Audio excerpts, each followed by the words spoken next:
विद्यार्थी मित्रांनो, आज आपण इयत्ता 10वी मराठी पाठ्यपुस्तकातील गद्यपाठ अभ्यासणार आहोत. मुलांनो, आपल्याला माहिती आहे की आपल्या भारतावरती 150 वर्ष इंग्रजांनी राज्य केलं. 19व्या शतकाच्या सुरुवातीलाच जवळजवळ भारतभर त्यांनी सत्ता प्रस्थापित केली होती. ब्रिटिशांनी आपल्याबरोबर इंग्रजी भाषा आणि पाश्चात्य शिक्षण हेही आपल्या भारतात आणलं आणि भारतातील सर्व जाती वर्णांसाठी खुले केलं. याच काळामध्ये ख्रिस्ती मिशनरी लोक आपल्या धर्माचा प्रचार करत होते, सर्व भारतभर फिरत होते आणि हिंदू धर्मातील जे दोष आहेत ते दोष लोकांच्या नजरेस आणून देत होते. याच काळात आपल्या भारतीय समाजामध्ये नवशिक्षित सुशिक्षित असा तरुण वर्गही, त्या तरुण वर्गाला सुद्धा आपल्या भारतीय समाजामध्ये असणाऱ्या ज्या अनिष्ट रूढी परंपरा चालीरीती आहेत याची जाणीव होत होती की ज्या अनिष्ट रूढी परंपरा आहेत ते आपल्या देशाच्या प्रगतीसाठी घातक आहे, हे या नवशिक्षित तरुणांना कळून आलेलं होतं, समजून आलेलं होतं. याच काळामध्ये फ्रेंच राज्यक्रांतीने जे जगाला मूल्ये दिली, स्वातंत्र्य, समता, बंधुता, यांचा सुद्धा प्रभाव आपल्या भारतातील जे नवशिक्षित सुशिक्षित लोक होते त्यांच्यावर पडलेला होता. समाजामध्ये ज्या अनिष्ट रूढी परंपरा होत्या, अशा ह्या परंपरा, रूढी परंपरा यांना विरोध करायचं काम या समाजामध्ये असणारे जे अनेक समाज सुधारक होते त्यांनी केलेलं आहे. 19व्या शतकानं आपल्या भारताला, विशेषतः महाराष्ट्राला अनेक मोठे संत, त्याचबरोबर मोठे समाज सुधारक दिले. या समाज सुधारकांची आपल्याला नावं सांगता येतील: राजाराम मोहन राय, आगरकर, लोकहितवादी, न्यायमूर्ती रानडे, महात्मा फुले, महर्षी कर्वे. या समाज सुधारकांनी ज्या समाजामध्ये असणाऱ्या ज्या अनिष्ट चालीरीती होत्या, रूढी परंपरा होत्या, त्या परंपरांना त्यांनी कडाडून विरोध केला, त्या घालवण्यासाठी त्यांनी प्रयत्न केले. त्यावेळी समाजातील लोकांचा मोठ्या प्रमाणामध्ये त्यांना त्रास सहन करावा लागला. जे सनातनी लोक होते त्यांनी मोठ्या प्रमाणात या समाज सुधारकांचा छळ केला, परंतु हे समाज सुधारक डगमगले नाहीत. त्यांनी हाती घेतलेलं जे कार्य आहे ते पूर्ण केलं किंवा त्या कार्यापासून ते विचलित झाले नाहीत. असेच जे समाज सुधारक आहेत त्यातल्या थोर समाज सुधारकाविषयी आज आपण माहिती पाहणार आहोत. त्यांचं नाव आहे महर्षी धोंडो केशव कर्वे. यांच्या व्यक्तिमत्वाचा आणि कार्याचा परिचय आपण आज या पाठातून करून घेणार आहोत. पाठ्यपुस्तकातील 13वा पाठ, पाठाचं नाव आहे करते सुधारक कर्वे. प्रथमतः आपण थोडीशी माहिती महर्षी धोंडो केशव कर्वे यांच्याविषयी जाणून घेऊया. कर्वे यांचा जन्म रत्नागिरी जिल्ह्यातील शेरावली या गावी झाला. महर्षी ही पदवी लोकांनी त्यांना बहाल केलेली होती. मुंबईतील एल्फिन्स्टन या महाविद्यालयात त्यांनी गणित विषयाची पदवी घेतली आणि फर्ग्युसन या महाविद्यालयात गणिताचे प्राध्यापक म्हणून प्रदीर्घ काळ सेवा केली. स्त्रियांना गुलामगिरीतून मुक्त करणे हे त्यांनी त्यांच्या आयुष्याचं ध्येय ठरवलेलं होतं. कारण भारत जरी स्वतंत्र झाला असला तरी म्हणावे तेवढे स्त्रियांना स्वातंत्र्य मिळालेले नव्हते. गुलामगिरीतून मुक्त होण्यासाठी स्त्री शिकली पाहिजे या उद्देशानेच त्यांनी हिंगणे स्त्री शिक्षण संस्था स्थापन केली. या संस्थेतूनच पुढे SNDT विद्यापीठ म्हणजेच श्रीमती नाथीबाई दामोदर ठाकरसी महिला विद्यापीठ या विशाल संस्थेची निर्मिती झाली. त्यांनी स्त्रियांबाबत असणाऱ्या अनेक अनिष्ट रूढी परंपरांना कडाडून विरोध केला. त्याचबरोबर त्यांनी विधवा पुनर्विवाहाचे समर्थन केले. फक्त समर्थनच केले नाही तर प्रत्यक्ष त्यांनी कृती केली. विधवेशी विवाह करून त्यांनी तशा प्रकारची पद्धत रूढ करून समाजाला दाखवून दिले. त्यांनी अनेक संस्थांची स्थापना केली, जसे की अनाथ बालिकाश्रम आहे, तसंच विधवा विवाह प्रतिबंधक निवारक मंडळ आहे. यासारख्या अनेक संस्थांची स्थापना त्यांनी केली. त्यांनी केलेल्या महान कार्याचा सन्मान करण्यासाठी भारत सरकारने कर्वे यांना भारतरत्न हा सर्वोच्च नागरी पुरस्कार देऊन त्यांच्या कार्याचा गौरव केला. अशा प्रकारे या पाठामध्ये आज आपण महर्षी धोंडो केशव कर्वे यांच्या व्यक्तिमत्वाचा आणि कार्याचा आपण अभ्यास करणार आहोत. या पाठाचे लेखक आहेत डॉक्टर शिरीष गोपाळ देशपांडे. आपण या ठिकाणी या पाठाच्या लेखकाचा परिचय करून घेणार आहोत. प्रसिद्ध कादंबरीकार, दिग्दर्शक, नाटककार, संपादक, वक्ता, आंतरराष्ट्रीय राजकारणाचे अभ्यासक, ज्ञानेश्वरीचे भाष्यकार, चित्रपट मालिकांचे पटकथा संवाद लेखक, विज्ञान कवितेचे प्रणेते, विविध साहित्य संमेलनाचे अध्यक्ष, पथनाट्याचे प्रवर्तक, 24 प्रकाशित आणि 36 अप्रकाशित पुस्तके लिहिणाऱ्या या माणसाने लिखाणाचे एकही क्षेत्र सोडलेले नाही.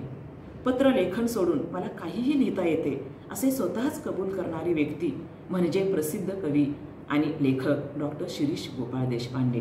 यांचा जन्म 1952 साली झाला. त्यांनी एप्सिलॉन, ए सखे ए, स्वातंत्र्याचे मृत्यूपत्र हे कविता संग्रह लिहिलेले आहेत. राजा शिवाजी ही महाकादंबरी व शिवछत्रपती ही पटकथात्मक कादंबरी लिहिलेली आहे. त्यांनी अरण्यकांड, प्रचारक, पंचमस्तंभ, जन्मभूमी, पाताळयंत्र इत्यादी कादंबऱ्या लिहिलेल्या आहेत. शून्यपूर्ण हा एकांकिका संग्रह असे चौफेर लेखन त्यांनी केलेले आहे. डॉक्टर शिरीष गोपाळ देशपांडे यांनी महाराष्ट्राबाहेर बडोदा येथील प्रादेशिक साहित्य संमेलनाचे तसेच वणी येथील 66व्या विदर्भ साहित्य संमेलनाचे अध्यक्षस्थान भूषवलेले आहे. प्रस्तुत पाठामध्ये लेखकांनी महर्षी कर्वे यांच्या व्यक्तिमत्वाचा व कार्याचा या ठिकाणी परिचय करून दिलेला आहे. यानंतर आपण पाठ वाचन व पाठ विवेचन याकडे वळूया. रेडिओवर रात्रीच्या बातम्यात आले होते की भारतरत्न महर्षी धोंडो केशव कर्वे यांचे वयाच्या 105व्या वर्षी निधन झाले. माझ्या आजोबांचे डोळे टिचले. कळत्या वयात जाणवू लागले की नातेवाईक नसलेले गृहस्थ 105व्या वर्षी जाऊन सुद्धा त्यांच्यासाठी डोळे भरून येत असतील तर त्यांचे कार्य खूपच मोठे असले पाहिजे. मुलांनो, या ठिकाणी आपल्या लक्षात आलं असेल की लेखकाच्या आजोबांचे डोळे, जी व्यक्ती त्यांची नातेवाईक नाही अशा व्यक्तीसाठी डोळे भरून आले.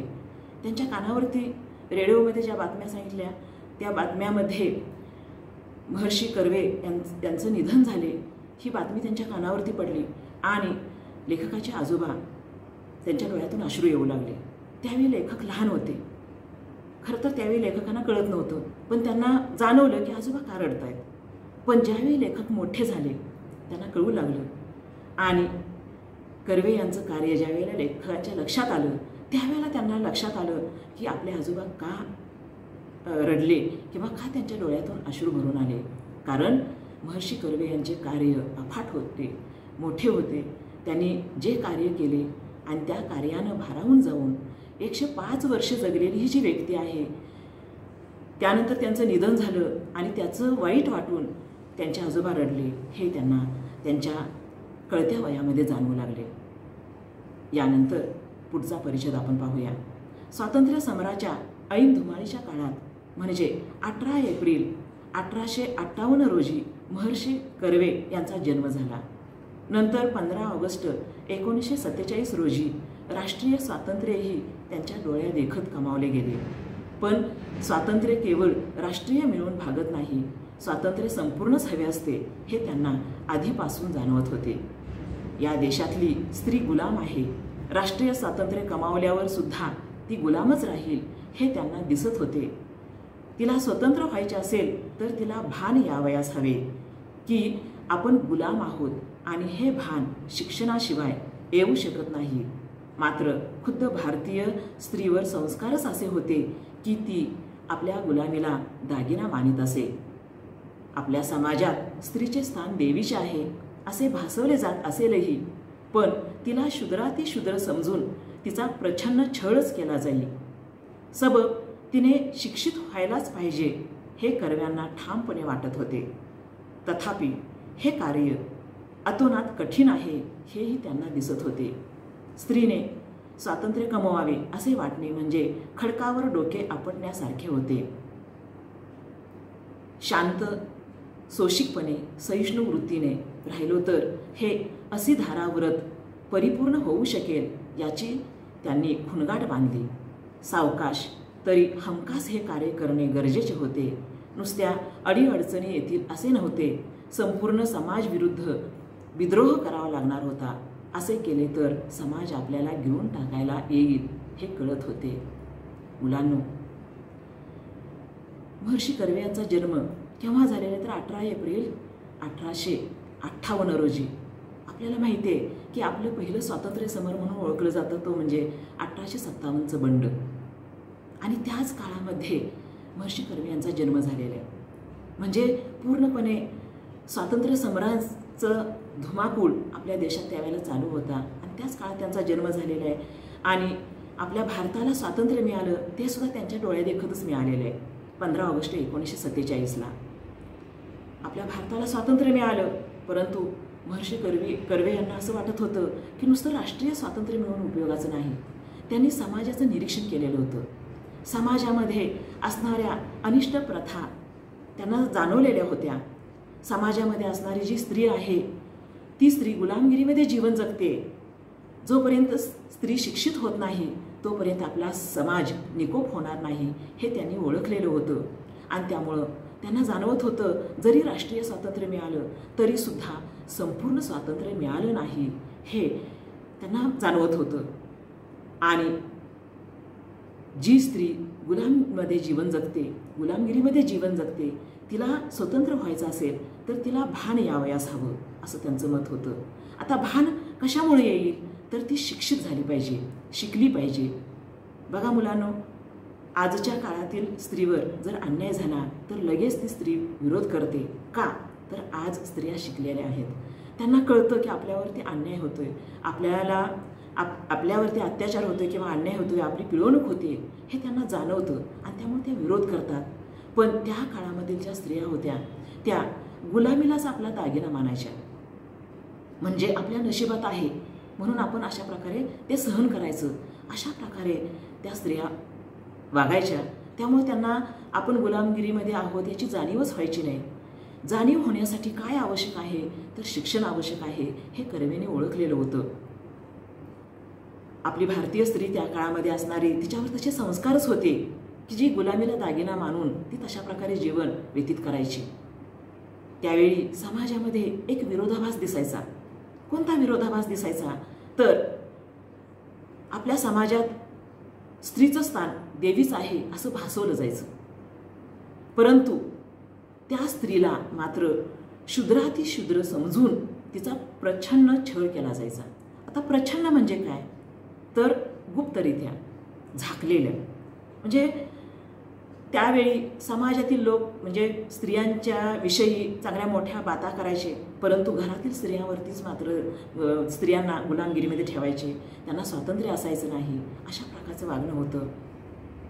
त्यामुळं महर्षी कर्वे यांना वाटत होतं की स्त्रीनं शिक्षित व्हायला पाहिजे आणि त्यामुळं जर स्त्री शिकली तर निश्चितपणे आपण गुलामगिरीमध्ये जीवन जगत आहोत याची तिला जाणीव होईल आणि निश्चितपणे मग ती विरोध करेल आणि त्यासाठी शिक्षित होणं स्त्रीनं गरजेचं आहे हे त्यांनी ओळखलेलं होतं. स्त्रीने स्वातंत्र्य कमवावे असे वाटणे म्हणजे खडकावर डोके आपटण्यासारखे होते.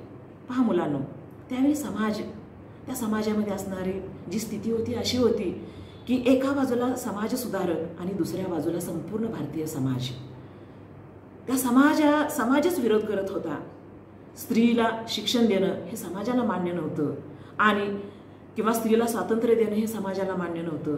आणि जर का स्त्रीचं स्वातंत्र्याची मागणी केली तर समाजच विरोध करणार होता. स्त्रीला स्वातंत्र्य कमवावं, स्त्रीनं स्वातंत्र्य कमवावं असं वाटणं म्हणजे खडकावर डोकं आपटण्यासारखं होतं. परंतु महर्षी कर्वे यांनी ठरवलेलं होतं की हे जे कार्य आहे ते आपल्याला शांत, सोशिकपणे आणि सहिष्णू वृत्तीनं करायला लागणार आहे.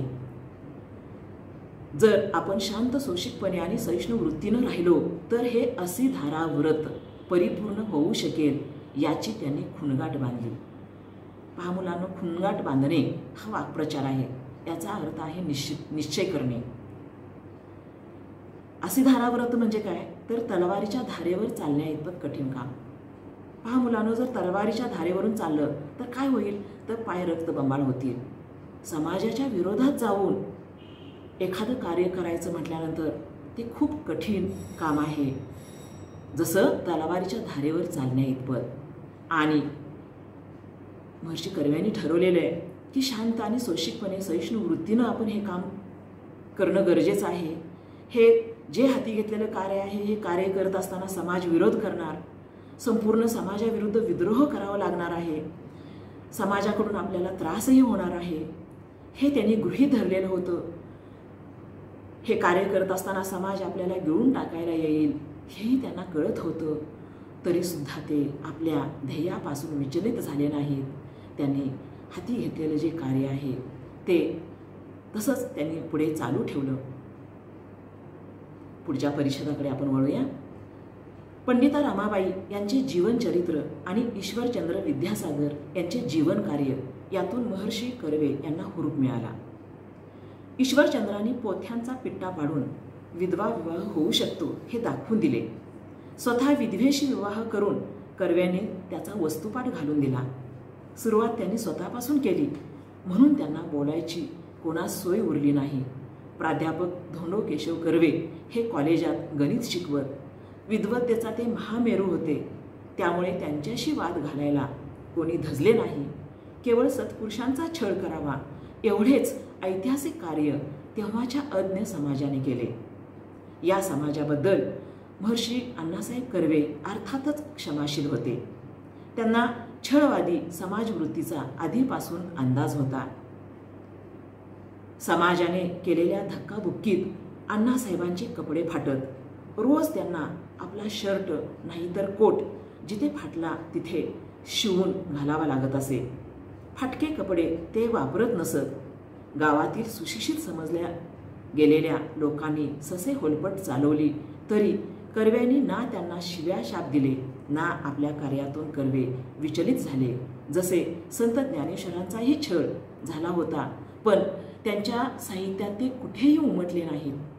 तसे कर्व्यांचे आचरण ज्ञानेश्वरांच्या कवितेसारखेच राहिले. पहा मुलांनो, या ठिकाणी महर्षी कर्वे यांना जे उत्तेजन मिळालेलं आहे ते म्हणजे पंडिता रमाबाई यांचं जीवनचरित्र आणि ईश्वरचंद्र विद्यासागर यांचं जीवन कार्य. यातून ईश्वरचंद्राने पोत्यांचा पिट्टा पाडून विधवा विवाह होऊ शकतो हे समाजाला दाखवून दिलं. महर्षी कर्व्यांनी तर स्वतः विधवेशी विवाह केला आणि त्याचा वस्तुपाठ घालून दिला. वस्तुपाठ घालणे हा वाक्प्रचार आहे, म्हणजेच पाया घालणे. त्यांनी सुरुवात स्वतःपासून केली आणि त्यामुळं समाजामधील लोक त्यांना काही बोलू शकले नाहीत. प्राध्यापक धोंडो केशव कर्वे हे गणित विषय कॉलेजमध्ये शिकवायचे. अतिशय विद्वान आणि बुद्धिमान ते होते. विद्वत्तेचे ते महामेरू होते. महामेरू म्हणजे काय? मेरू हे पर्वताचं नाव आहे आणि तो पर्वत सोन्याचा असून त्यावर देव राहतात अशा प्रकारे पुराणात सांगितलेलं आहे. त्या मेरू पर्वतापेक्षाही महर्षी कर्वे हे मोठे आहेत हे या ठिकाणी सांगितलेलं आहे. त्यांचं कार्य मोठे आहे आणि प्रत्यक्ष कृती करून महर्षी कर्वेंनी समाजाला दाखवून दिलेलं होतं. त्यामुळं त्यांच्याशी वाद घालायला समाजातील लोक धजले नाहीत. फक्त समाजातील लोकांनी काय केलं तर सत्पुरुषांचा छळ करावा एवढंच ऐतिहासिक कार्य तेव्हाच्या अज्ञ समाजाने केलं. अज्ञ म्हणजे काय तर अज्ञानी. सत्पुरुष चांगलं कार्य करतायत, परंतु चांगल्या कार्य करणाऱ्या ह्या लोकांचा छळ करणे एवढंच त्या काळातील समाजानं त्यावेळी केलेलं आहे. आपल्याला माहिती आहे की सावित्रीबाई फुले, ज्योतिराव फुले यांनी सुद्धा ज्यावेळेला स्त्री शिक्षण देणं सुरू केलं त्यावेळेला कितीच त्रास सहन केला आणि तशाच प्रकारे महर्षी कर्वे यांना सुद्धा त्रास सहन करावा लागलेला आहे. या समाजाबद्दल महर्षी कर्वे हे नेहमी क्षमाशील राहिले. त्यांचा छळ झाला, परंतु कधीही त्यांनी या समाजाविषयी अपशब्द वापरले नाहीत. ते दररोज समाजानं केलेल्या धक्काबुक्कीमध्ये महर्षी कर्वे यांचे कपडे फाटायचे. शर्ट नाही तर कोट फाटलेला असायचा आणि दररोज त्यांना शर्ट किंवा कोट फाटलेला जो आहे तो शिवून अंगामध्ये घालावा लागायचा. गावामध्ये असणारे जे सुशिक्षित समजले जाणारे जे लोक होते त्यांनी ससे होलपट चालवलेली होती. ससे होलपट चालवणे हा एक वाक्प्रचार आहे. खूप त्रास देणे. सुशिक्षित समजले जाणारे लोकसुद्धा महर्षी कर्वे यांना त्रास द्यायचे, परंतु कधीही त्यांनी त्या लोकांना शिव्याशाप दिले नाहीत किंवा आपल्या कार्यातून ते विचलित झाले नाहीत. विचलित होणे हा एक वाक्प्रचार आहे. विचलित होणे म्हणजे त्या कार्यापासून दूर जाणं किंवा दुर्लक्ष करणं. अशा प्रकारचं हे कार्य समाजाचा विरोध पत्करून त्यांनी सुरू ठेवला. समाजाचा छळ त्यांनी सहन केला. जसं संत ज्ञानेश्वरांनी सुद्धा छळ सहन केलेला होता. समाजातील लोकांनी त्यांना त्रास दिलेला होता, परंतु त्यांच्या साहित्यामध्ये कुठंही ते उमटलं नाही. तशाच प्रकारचं आचरण महर्षी कर्वे यांचं सुद्धा होतं. ज्ञानेश्वरांच्या कवितेसारखं होतं. यानंतर आपण पुढच्या परिच्छेदाकडे वळूया. महर्षी कर्वे यांनी अनाथ बालिकाश्रमाची मुहूर्तमेढ रोवली. कालांतराने बालिकाश्रमाचे हिंगणा येथे स्थलांतर करून हिंगणे स्त्री शिक्षण संस्था असे त्यांनी तिचे नामांतर केले. पैचा निधी व मुरुड निधी त्यांनी जमवला. त्यांच्यावर चाल करून येणाऱ्या समाजालाही या गोष्टीची पूर्ण कल्पना होती की यातील पैचा हिशोब कर्व्यांजवळ असणार आहे. कर्व्यांनी जमा केलेल्या निधीची उधळपट्टी तर केवळ असंभव. कर्वे स्वतः मोटार वापरत नसत. मैलोनगणती लांब असलेल्या आश्रमात ते पायी जात. समाजाचे पैसे वापरणे दूरच, स्वतःचे पैसेसुद्धा ते समाजासाठी वापरतात हे मात्र समाजाला माहीत होते. जेवढे खर्च घरात आवश्यक होते तेवढे आपल्या कमाईतून ते करत, उर्वरित सर्व पैसा ते समाजकार्यात वापरत, ते स्वतःच्याच विश्वात वावरतात अशी कुरबुर घरच्यांच्या मनात घर करून राहिली होती. वस्तुतः समाज सुस्वरूप करण्याची महर्षी कर्वे यांची जिद्द होती, पण त्या जिद्दीने कुटुंबाला कुठेही कुरूप केले नाही. नेमकेपणा हा गणिताचा गुणधर्म त्यांना तेथे उपयोगी पडला. ते बोलत नसत, विचार करत, विचार पक्का झाला की आचरणात आणत. त्यांच्या कार्यातूनच लोकांना अंदाज येईल की त्यांच्या चित्तात काय चालले आहे.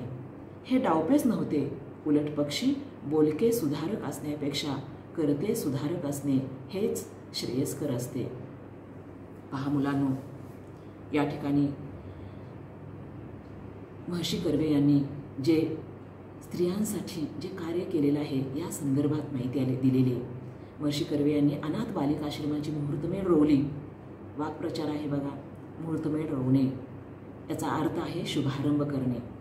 कालांतराने या बालिकाश्रमाचे हिंगणा येथे स्थलांतर करून हिंगणे स्त्री शिक्षण संस्था असे त्यांनी तिचे नामांतर केलं. हिंगणे म्हणजे पुण्याजवळील आत्ताचे कर्वेनगर. समाजकार्य करण्यासाठी महर्षी कर्वे हे निधी जमवायचे. पैचा निधी, मुरुड निधी त्यांनी जमवला, परंतु समाजातील लोकांना माहीत होतं की महर्षी कर्वे ह्या निधीची उधळपट्टी करणार नाहीत, कारण पैचा हिशोब कर्व्यांजवळ असणार आहे याची खात्री समाजातील लोकांना होता. कारण महर्षी कर्वे हे स्वतः जे मिळवलेले पैसे होते त्यातून स्वतःच्या खर्चासाठी असलेले पैसे काढून ठेवून उरलेले पैसे समाजकार्यासाठीच वापरत होते हे त्यांनी पाहिलेलं होतं. ते स्वतः मोटार वापरायचे नाहीत. मैलोनगणती म्हणजे काय तर अनेक मैलांचा प्रवास, लांबचा प्रवास. तर अनेक मैल लांबचा प्रवास करून ते आश्रमात पायी चालत जायचे, परंतु ते कधी मोटार वापरायचे नाहीत. समाजाचे पैसे वापरणे तर दूरच, पण स्वतःचे पैसे ते समाजकार्यासाठी वापरायचे याची खात्री समाजातील लोकांना होती. आणि त्यामुळं या निधीविषयी त्यांच्या मनामध्ये शंका असायची नाही किंवा कधी त्यांनी समाजातील लोकांनी त्याविषयी कुरबुर केली नाही. महर्षी कर्वे यांना समाज हा सुस्वरूप करायचा होता, तशा प्रकारची त्यांची जिद्द होती, परंतु त्या जिद्दीनं कुटुंबाला त्यांनी कुठंही कुरूप केलं नाही. महर्षी कर्वे हे स्वतःच्याच विश्वात वावरतात अशा प्रकारची कुरबुर कुटुंबातील लोक करायची, कारण नेहमी त्यांच्या डोक्यामध्ये एकच विषय असायचा, समाजकार्य. समाजासाठी काय करता येईल हाच विचार त्यांच्या डोक्यामध्ये असायचा. ते कमी बोलायचे. बरेच समाज सुधारक असे असतात की खूप बोलणं आणि कृती मात्र कमी, कार्य मात्र कमी असं असतं. परंतु महर्षी कर्वे हे मात्र तसे नव्हते. ते कमी बोलायचे, विचार करायचे. विचार करून ज्या वेळेला त्यांचा विचार निश्चित व्हायचा, पक्का व्हायचा, त्यावेळेला जे काही ठरवलेलं आहे ते कृतीतून ते जनतेसमोर आणायचे. त्यांचं कार्य ज्या वेळेला सुरू व्हायचं त्याच वेळेला लोकांना कळायचं की महर्षी कर्वे यांचं काय चालू आहे, त्यांच्या मनामध्ये काय चालू आहे हे त्यावेळेलाच त्यांच्या डोक्यामध्ये प्रकाश पडायचा. महर्षी कर्वे हे बोलके सुधारक असण्यापेक्षा करते सुधारक होते. ते बोलायचे कमी आणि करायचे जास्त. कृतीतूनच ते जे काही करायचं आहे ते कृतीतून समाजाला दाखवून द्यायचे. यानंतर आपण पुढच्या परिच्छेदाकडे वळूया. महर्षी कर्वे यांमध्ये स्थितप्रज्ञाची लक्षणे होती. जो स्वतःच्या सुखदुःखात अविचल राहतो, मात्र दुसऱ्याच्या दुःखात दुःखी होतो, दुसऱ्यांच्या सुखात सुखी होतो, तो खरा स्थितप्रज्ञ. महर्षी कर्वे यांचे लक्ष केवळ समाज सुधारणेत होते. त्यांना कुणावर ऋण ठेवायचे नव्हते, तसेच त्यांना कुणाच्या ऋणातही राहायचं नव्हतं. कर्व्यांना कुठे जेवावे लागले तर ते पैसे काढून ताटा शेजारी ठेवून उठत. आपल्यावर पैसे कोणाला खर्च करू देत नसत. इतरांना सहसा न साधणारे कार्य करायचे होते महर्षी कर्वे यांना. पहा मुलांनो, महर्षी कर्वे यांच्याकडे असणारा जो गुण आहे स्थितप्रज्ञ. स्थितप्रज्ञ म्हणजे काय तर स्थिर बुद्धी. महर्षी कर्वे हे स्वतःच्या सुखदुःखात अविचल राहायचे. त्यांच्यावर सुख आणि दुःखाचा काहीच परिणाम व्हायचा नाही स्वतः बाबतीत. परंतु ज्यावेळेला दुसऱ्याचं दुःख असेल त्यावेळेला मात्र ते दुःखी व्हायचे. दुसऱ्यांचं सुख असेल तर त्यामध्ये ते सुखी व्हायचे. अशा प्रकारचा स्थितप्रज्ञ हा जो गुण होता तो महर्षी कर्वे यांच्याकडे होता. दुसरा एक गुण त्यांचा लक्षात येतो आपल्या, ते म्हणजे कुणाचे उपकार ते आपल्यावरती करून घ्यायचे नाहीत. बऱ्याच वेळेला त्यांना इतरांच्या घरी कधी कधी जेवावं लागायचं. त्यावेळेला ते जेवण करून उठल्यानंतर ताटा शेजारी पैसे ठेवून उठायचे. आपल्यावर कोणी पैसे खर्च करावेत हे त्यांना पटत नव्हतं. अशा प्रकारे पूर्णपणे त्यांचं लक्ष हे समाजकार्यामध्ये असायचं आणि उपकार मात्र कुणाचेही ते घ्यायचे नाहीत. अशा प्रकारचा एक विशेष गुण आपल्याला या ठिकाणी महर्षी कर्वे यांच्यामध्ये असलेला दिसून येतो.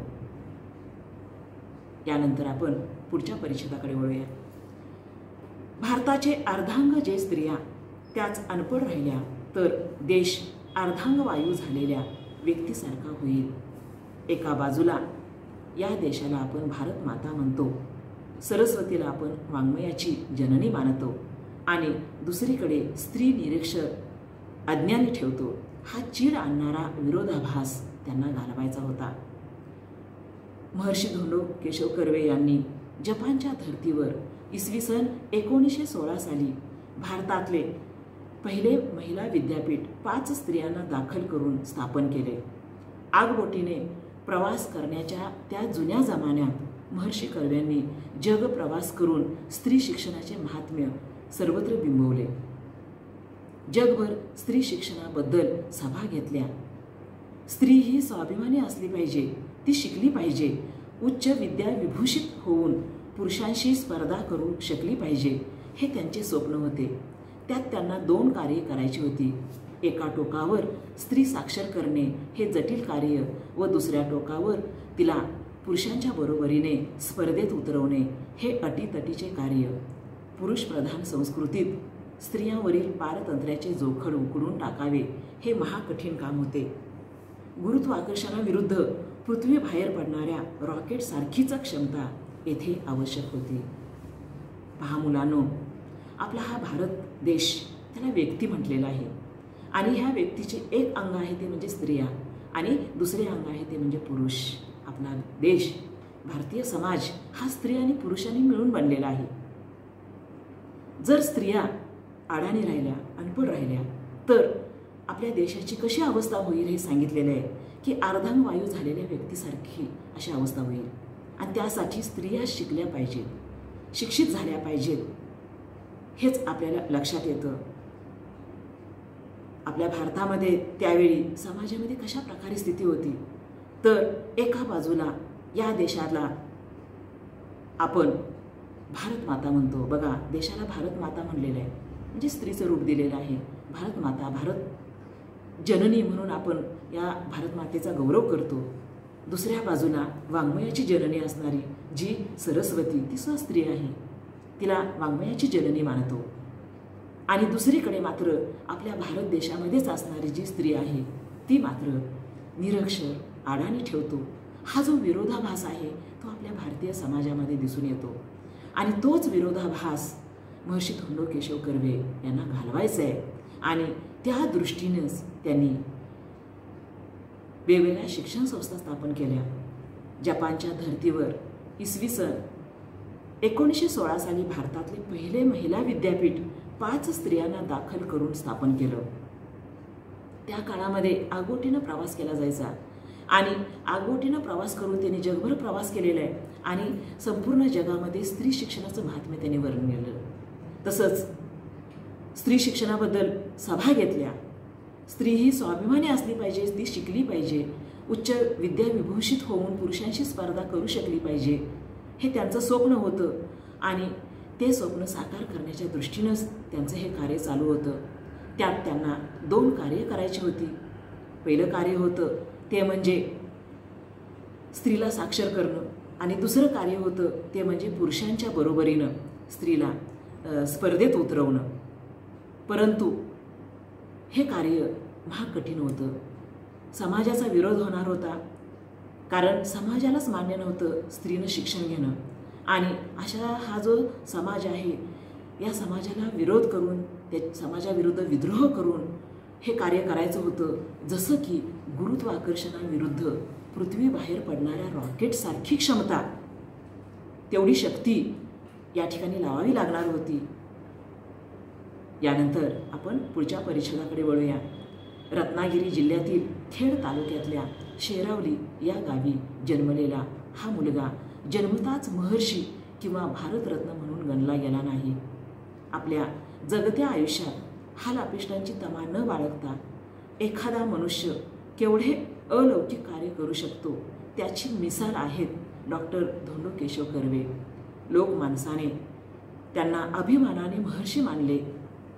राजमानसाने 1958 साली भारतरत्न या सर्वोच्च नागरी पुरस्काराने डोक्यावर घेतले.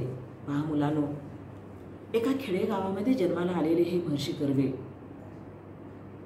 रत्नागिरी जिल्ह्यातील खेड तालुक्यातील शेरावली या गावी त्यांचा जन्म झाला. पण जन्माला येताना त्याने महर्षी किंवा भारतरत्न ह्या ज्या पदव्या आहेत ते जन्माला येताना त्याने घेऊन आले नाहीत, तर त्यांनी त्यांच्या कर्तृत्वाच्या जोरावरती महर्षी आणि भारतरत्न ह्या ज्या पदव्या त्या मिळवलेल्या आहेत. पूर्ण उभ्या आयुष्यामध्ये त्यांनी हालअपेष्टांची तमा बाळगली नाही. समाजाचा त्रास सहन करून एका खेडेगावामध्ये जन्माला आलेला हा मुलगा उभ्या आयुष्यात एखादा मनुष्य केवढं अलौकिक कार्य करू शकतो यांचं मूर्तिमंत उदाहरण आहे ते म्हणजे डॉक्टर धोंडो केशव कर्वे. मिसाल म्हणजे काय तर प्रतीक किंवा उदाहरण. लोकांनी महर्षी धोंडो केशव कर्वे यांचं कर्तृत्व पाहून, त्यांचं कार्य पाहून त्यांना महर्षी म्हटलेलं आहे किंवा ही पदवी लोकांनी बहाल केलेली आहे. आणि सरकारनं 1958 साली त्यांचं जे कार्य आहे त्या कार्याचा गौरव म्हणून त्यांना भारतरत्न हा सर्वोच्च नागरी पुरस्कार देऊन त्यांचं कौतुक केलेलं आहे, गौरव केलेला आहे. यानंतर आपण पुढच्या परिच्छेदाकडे वळूया. एकदा विद्यापीठातल्या कर्व्यांच्या पुतळ्यामागे एक मुलगी रडत बसली होती. केवढ्याने रागावलो मी तिला म्हटले, कर्व्यांच्या पुतळ्यापाशी बसून रडायला तुला काहीच कसे वाटत नाही. तू मुळीच रडू नये यासाठी कर्व्यांनी हे विद्यापीठ निर्माण केले ना. पहा मुलांनो, की ज्या महर्षी कर्वे यांनी स्त्रियांसाठी एवढं मोठं कार्य केलेलं आहे, समाजाचा छळ सहन केला, समाजाच्या विरोधामध्ये विद्रोह करून वेगवेगळ्या शिक्षण संस्था स्थापन केल्या, विद्यापीठ निर्माण केलं अशा ह्या विद्यापीठामध्ये जे महर्षी कर्वे यांचा पुतळा होता त्या पुतळ्याजवळ एक मुलगी रडत असलेली लेखकाला दिसलेली आहे आणि त्यावेळेला लेखकाला राग आलेला आहे आणि त्यावेळी त्या मुलीला त्यांनी हटकलेलं आहे की तू का पुतळ्याजवळ बसून रडतेस. महर्षी कर्वे यांचं कार्य असं होतं की स्त्रीनं कधीच रडू नये, स्त्रीनं स्वावलंबी बनावं, तिनं तिच्या पायावर उभं राहावं, गुलामगिरीतून मुक्त व्हावं आणि खूप मोठं व्हावं यासाठी त्यांनी कार्य केलं. आणि अशाच महर्षी कर्वेंच्या पुतळ्याजवळ बसून तू रडती आहेस हे त्या मुलीला जाणवून दिलेलं आहे. हे विद्यापीठ मुलींनी रडू नये यासाठी त्यांनी निर्माण केलं आहे याची जाणीव त्या मुलीला करून दिली. यानंतर आपण पुढच्या परिषदाकडे वळूया. स्त्री शिक्षण होतच आहे. महर्षी अण्णासाहेब कर्वे यांच्या कर्तेपणाने SNDT महिला विद्यापीठ निर्माण झाले. महिला शिकतात, पण जोवर पुरुष खऱ्या अर्थाने शिक्षित होत नाही तोवर स्त्रियावरले अत्याचार थांबतील असे वाटत नाही. परंपरागत संस्कारामुळे कित्येक पुरुषांच्या हे ध्यानातच येत नाही की आपण आपल्या आईशी, बहिणीशी, बायकोशी, कन्येशी पुष्कळदा चुकीचे वागतो. पहा मुलांनो, आज अनेक शिक्षण संस्था निर्माण झालेल्या आहेत. अनेक स्त्रिया शिकलेल्या आहेत, मोठमोठ्या पदावरती कार्यरत आहेत. पुरुषांच्या बरोबरीनं खांद्याला खांदा लावून त्या वेगवेगळ्या क्षेत्रामध्ये कार्य करत आहेत. पण अजूनही आपण जर समाजाचं निरीक्षण केलं तर समाजामध्ये कुठंतरी स्त्रियांवरती अत्याचार होत असलेल्या बातम्या येत आहेत. स्त्रियांचं स्वातंत्र्य समाजातील जे पुरुष लोक आहेत ते मान्य करत नाहीत. खरं तर सुशिक्षित असणारे जे पुरुष आहेत ते सुद्धा तशाच प्रकारे स्त्रियांना वागणूक देतात. घरातल्या स्त्रियांना, घरामध्ये असणारी आई, बहिणीशी किंवा बायकोशी, कन्येशी पुष्कळदा ते चुकीचे वागतात, परंतु ते त्यांच्या लक्षात येत नाही. ते मान्य करत नाही. स्त्रीला स्वातंत्र्य देणं हे मान्य करत नाहीत. आता आपण पुढील परिषदाकडे वळूया. स्त्री ही दुय्यम नागरिक किंवा वस्तू नाही. तिलाही तिची स्वप्ने, भावभावना, आकांक्षा, विचार असतात.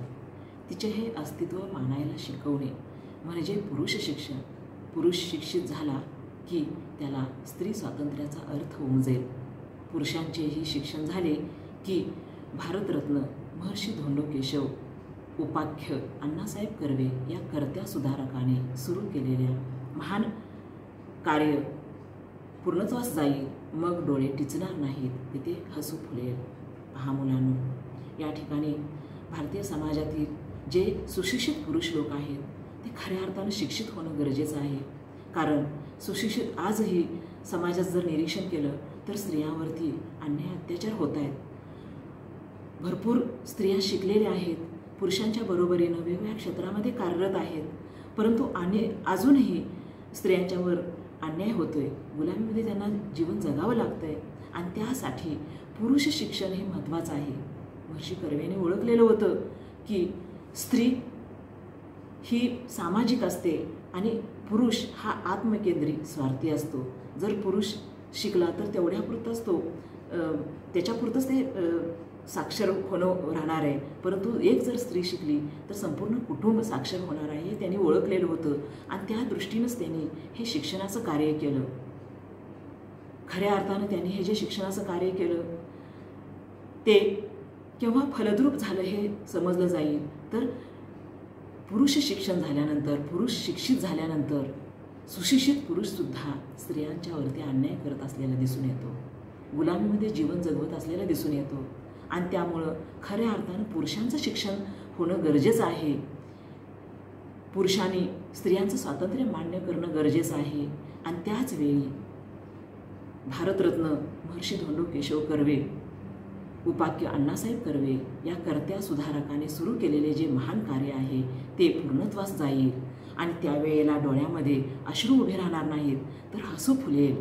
कारण ह्या महान व्यक्तीने किती समाजाचा त्रास सहन करून, छळ सहन करून एवढं मोठं कार्य केलं. स्त्रियांना शिक्षण देण्यासाठी त्यांच्या पायावर त्यांनी उभं राहावं यासाठी ते झटले, परंतु अजूनही समाजामध्ये कुठंतरी त्रुटी दिसून येते आणि ही त्रुटी जाणं गरजेचं आहे. आणि ज्या वेळेला हे असा सुशिक्षित पुरुष साक्षर होईल, स्त्रीचं स्वातंत्र्य मान्य करेल आणि त्याच वेळेला खऱ्या अर्थानं त्यांचं कार्य पूर्णत्वास जाईल असं आपल्याला म्हणावं लागेल आणि त्यावेळीच सर्वांच्या चेहऱ्यावर हसू फुलेल हे मान्य करावं लागेल. धन्यवाद. मुलांनो, या पाठाखालील स्वाध्याय सोडवायचा आहे.